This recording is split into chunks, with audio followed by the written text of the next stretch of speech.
Pensamentos suicidas. Como ocorre e o que podemos fazer quando somos invadidos por eles? Vamos falar sobre isso?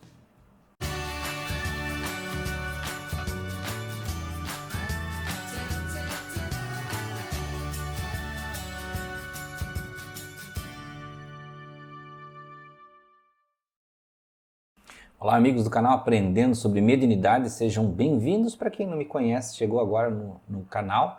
Meu nome é Anderson Gomes, nós falamos sobre espiritualidade, sobre a mente humana e hoje nós vamos falar sobre ideações suicidas. Já que nós estamos no Setembro Amarelo, que é um mês de luta contra esse mal que é na humanidade, o suicídio, esse desistir da sua vida, vamos falar sobre esse assunto, observando alguns aspectos da espiritualidade também. Vejam que é muito importante nós sabermos, em primeira instância, que se você tem pensamentos suicidas, toda ajuda espiritual, no sentido de você ir no seu centro espírita, na sua igreja, é importante também. Porém, não esqueça que é importantíssimo que você tenha acompanhamento psicológico, seja no psicólogo, seja no psiquiatra, né? Você precisa desse acompanhamento para tratar essas questões. Não deixe para amanhã, não deixe, porque a questão das ideações suicidas, elas corroem pouco a pouco o pensamento. Vejam, existem os aspectos. Nós não estamos aqui para dizer que todo pensamento suicida é de proveniência espiritual.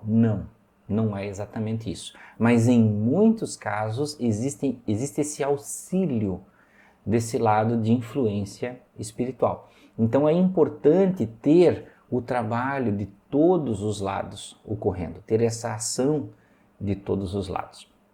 Então vejam, do lado da terapia é importante você visitar o seu terapeuta, seja o psiquiatra, o médico psiquiatra, seja o psicólogo, é importantíssimo. E vá também no seu templo, no centro espírita, tome passe, assista palestra, leia livros, aprenda e se desenvolva. Vejam, por que eu falei que o pensamento suicida ele é algo que corrói? Dificilmente eu ouço falar que o pensamento suicida ele começa de uma hora para outra de rompante com pensamentos muito exacerbados, a não ser quando provém de algum tipo de trauma ou de alguma coisa do tipo, tá?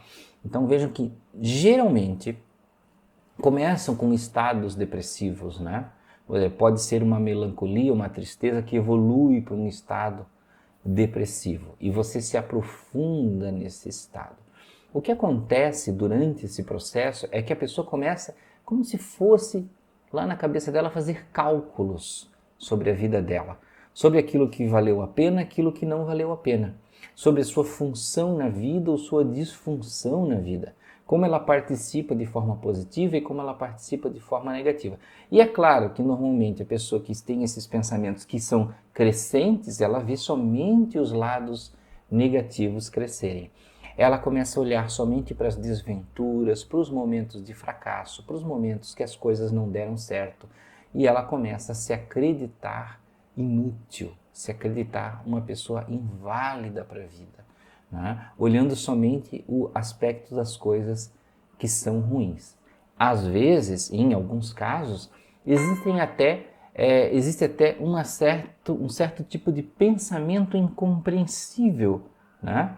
Em relação a essas ideações, como se eu falei assim de várias justificativas, simplesmente sem justificativa.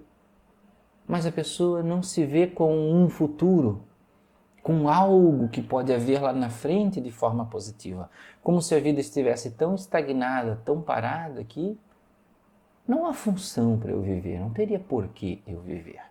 Não? Então veja que todo mundo precisa aprender a acompanhar esse padrão de pensamento. Primeiro, ninguém é inútil na vida. Você precisa saber disso, ninguém é inútil. Por mais que hajam coisas negativas, existem coisas positivas e poderão ainda existir coisas muito positivas na sua vida. Então, é preciso que nós tenhamos a capacidade de reconhecer esse lado positivo. Por isso, tem um lado importante da terapia.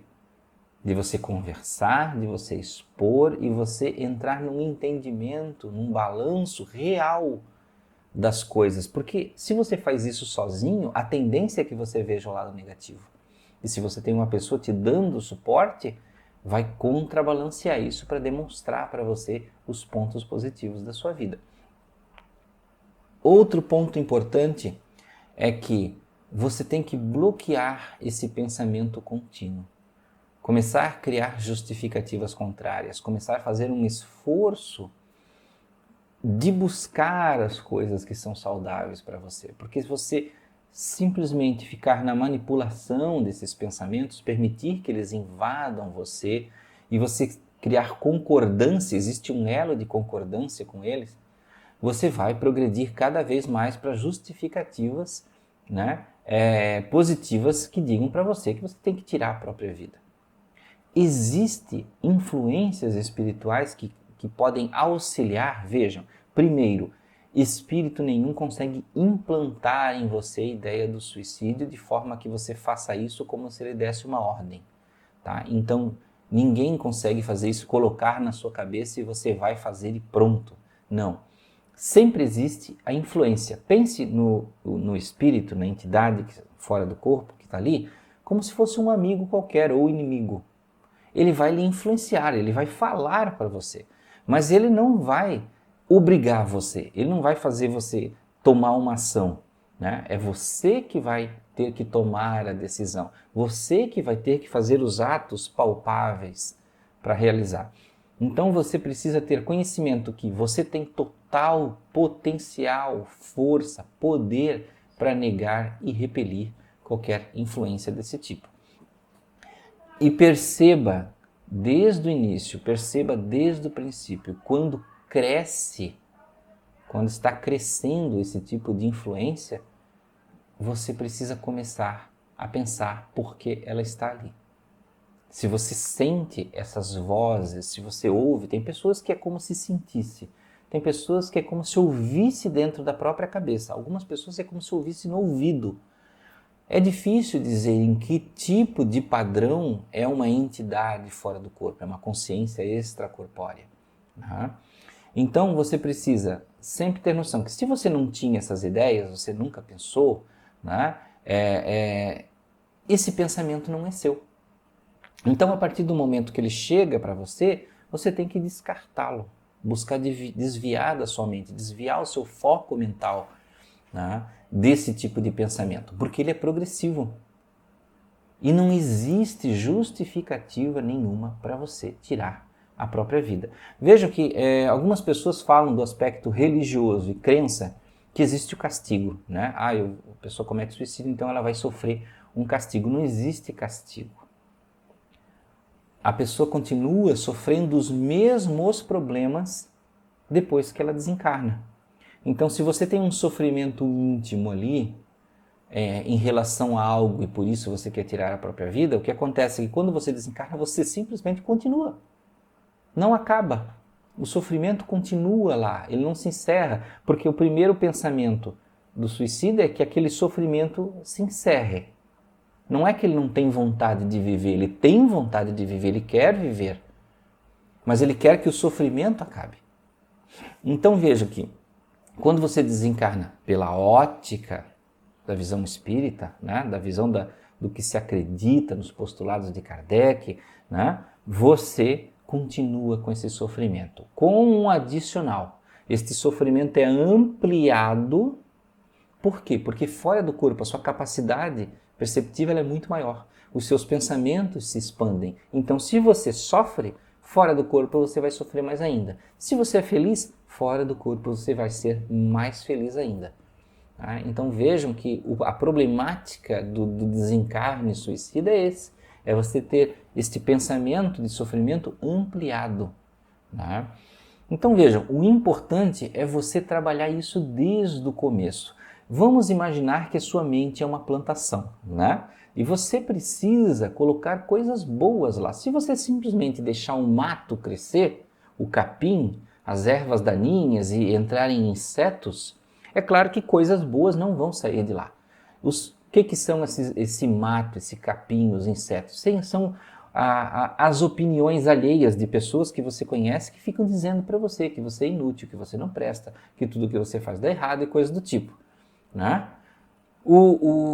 Esses insetos, capins, podem ser também as entidades fora do corpo, os espíritos, como as pessoas falam, né? Dizendo no seu ouvido, olha, esse sofrimento tem que acabar e você pode acabar com isso.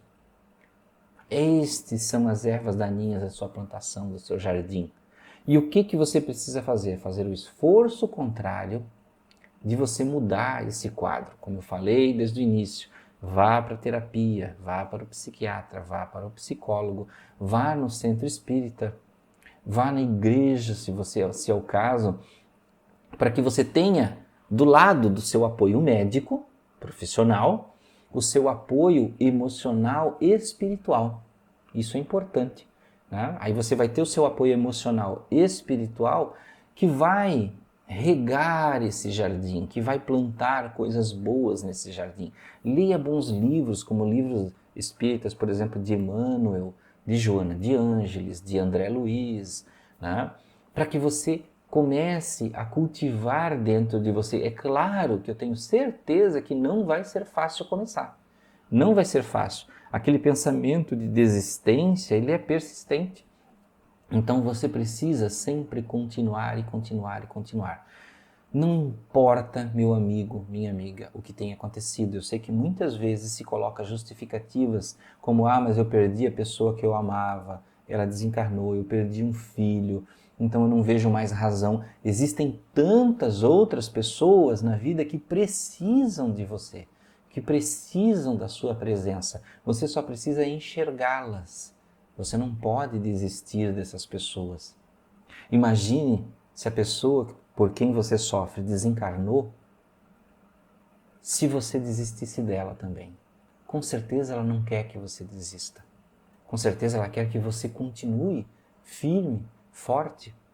Então existem muitas formas de se ajudar. Eu sou terapeuta da área de hipnose. Por exemplo, hipnose ajuda com ideações suicidas, também auxilia. Também é uma ferramenta através de hipnose, de sugestões, de você abrir outros campos na sua mente de forma a procurar bloquear as ideações e abrir expectativas novas. Então é um auxílio, é algo mais para esses sintomas, né? Então veja que existem diversas formas de você cuidar. Só que, meu amigo, minha amiga, você não consegue fazer isso sozinho. Então você pode, é claro, tentar, né? Eu falei aqui que você não consegue, mas você pode conseguir sim, com muita força de vontade. Mas é que eu sempre penso nas pessoas que já estão desistindo. Então você precisa buscar auxílio. Converse com alguém, converse com um amigo, fale com um terapeuta, fale com profissionais. Vá no seu templo onde você busca espiritualidade, seja ele espírita, evangélico, pentecostal, seja católico, seja budista, não importa. Busque a vida que existe dentro de você. Porque Deus é vida e a vida não morre nunca. O que precisa morrer dentro de nós são os sofrimentos íntimos. Mas para que eles possam sumir, eles têm que ser tratados, eles têm que ser trabalhados, porque eles não se desligam simplesmente. Você precisa dar novo significado, precisa dar compreensão e entendimento para que ele possa ser superado. Então, meus amigos, minhas amigas, nesse Setembro Amarelo, cuide da sua vida, tenha carinho pela sua vida e saiba que você é importante para muitas pessoas que estão à sua volta. Não desista nunca. Grande abraço, muita paz, muita luz. Até a próxima.